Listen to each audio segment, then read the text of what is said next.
क्या सिर्फ राजपूत ही हिंदू हैं? क्या सिर्फ क्षत्रिय हिंदू हैं? साथियों, जैसा कि आपको पता है, आज समाजवादी पार्टी का जो राज्यसभा सांसद है रामजीलाल सुमन, उनके घर पे पथराव हुआ। उनके घर पे कड़ी सेना द्वारा हमला किया गया। लेकिन इस हमला करने वालों की भीड़ में सिर्फ राजपूत और क्षत्रिय समाज के ही जो लोग हैं वही नजर आए।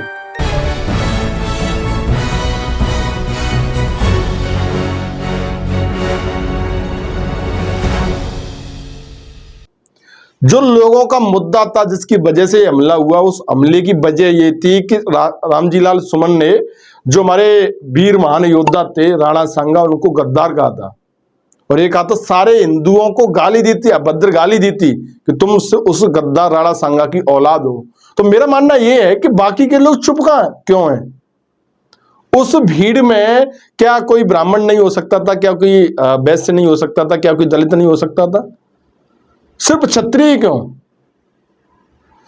सवाल इस बात का है, इस समय यहाँ पे जो जिक्र है मैं इस बात का कर रहा हूं कि ये जो भीड़ थी, जो भीड़ वहां पे पहुंची, आक्रोश ने व्यक्त किया, पुलिस को जिसने लाठियों से खदेड़ा, जिन लोगों पे हमला किया, कहीं ना कहीं लोग कह रहे हैं कि ये हमला हुआ ही है जिस तरीके से कार सेवकों पे। कार सेवक गए थे रामलला में, अयोध्या में जब मंदिर बना था, वहां पे कार सेवक गए थे भगवान श्री राम की मूर्ति स्थापित करने के लिए। तो उन पर गोलियां चली, कुछ लोग मरे, कुछ लोग घायल हुए, भगदड़ मची, जाने कितने लोगों का परिवार जीवन तबाह हो गया। ऐसा ही कुछ दृश्य आज रामजीलाल सुमन के आवास पर देखने को मिला। कहा तो ये भी जा रहा है कि हम ऊपर से, जब वो लोग वहां पे पहुंचे, वो लोग अपना प्रदर्शन कर रहे थे, पुलिस से उनकी नोक कोई झड़प हुई, ऊपर से उनके ऊपर ईंट पत्थर फेंके गए।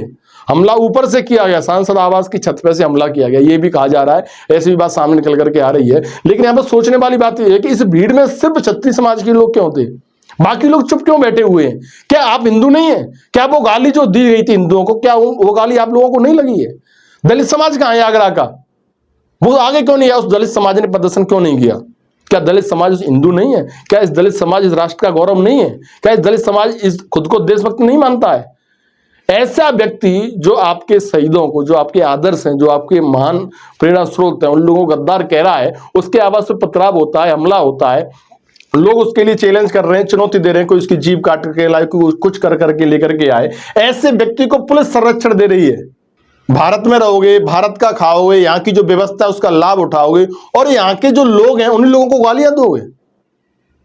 पाकिस्तानी हो रहे हो क्या तुम? जो तुम गद्दार कह रहे हो, तुमने राणा सांगा को गद्दार कह दिया, तुम मुगल हो रहे हो? क्या तुम्हारा बाबर से कोई संबंध है जो तुम कह रहे हो राणा सांगा गद्दार है? क्यों तुम ऐसी बात कर रहे हो?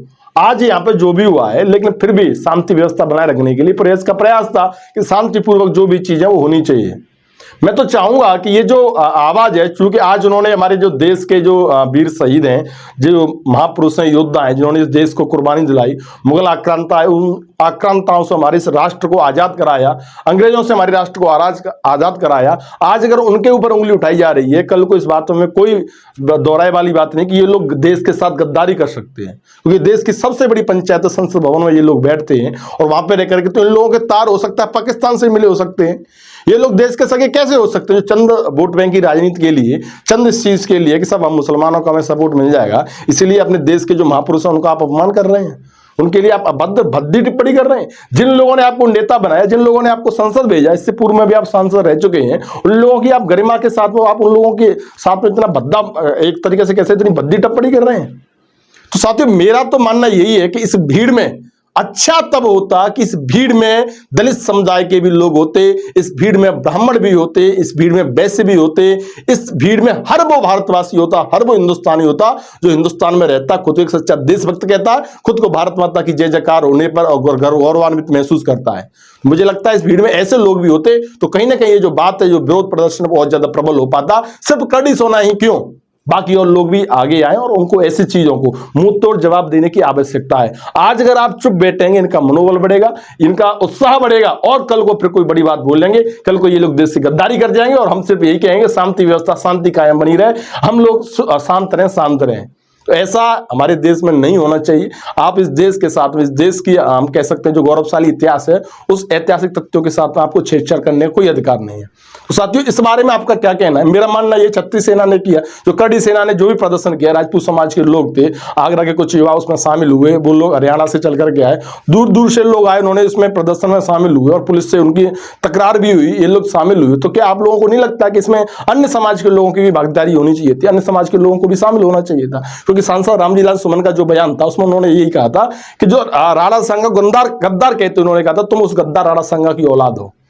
कितना अभद्र शब्द का प्रयोग किया है। तो उस राणा सांगा की औलाद से अभिप्राय उसका यही था कि उन्होंने जिसके लिए लड़ाई लड़ी, तुम जिस देश को आजाद कराने की लड़ाई लड़ी, हमारे देश का जो हिंदू समाज है, हिंदू समाज के लिए, अपने देश के लिए लड़ाई लड़ी, हर वो देशभक्त, हर वो राष्ट्र प्रेमी उसको कहीं ना कहीं अपना आदर्श मानता है और अपना सिरोधार्य इस चीजों को करता है, उनके जो मूल वचन है उन वचनों पर चलता है। तो साथियों इस बारे में आपका क्या कहना है, एक बार अपनी हमें कमेंट करके जरूर बताएं। धन्यवाद।